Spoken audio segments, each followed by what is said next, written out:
Very good morning and welcome to RANsquawk's Monday 10th May rundown.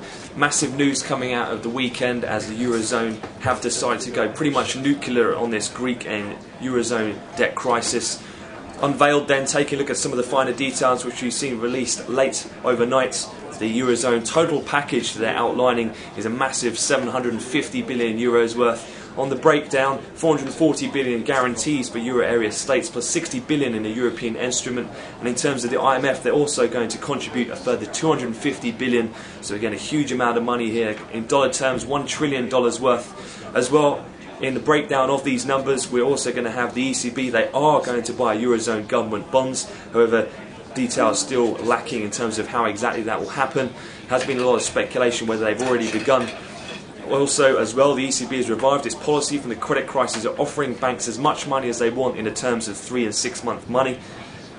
And also, as well, the European Central Bank, the Fed, and central banks in Canada, the Bank of England and Switzerland have all re-established their dollar swap lines. So again, massive news coming out overnight. And in terms of what we've seen so far, bond futures are down around 200 ticks. The actual 10-year bond yield spread between Greek and bunds is 600 basis points tighter. All of the peripheral states much tighter as well. In terms of the currencies, the euro rallying huge across the board.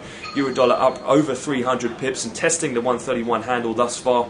And with the dollar index down around 1.25% as those safe haven trades of late are unwound. Spot gold also down heavily, but WTI crude futures are currently up as well, quite sharply, around $3 higher.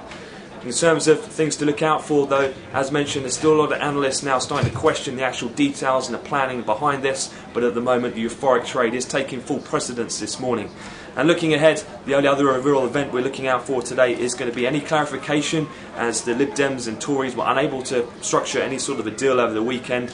And we will also have the Bank of England rate decision at 12 o'clock today, and most analysts are expecting not too much change today, with rates at 0.5% and a QE to be maintained at 200 billion.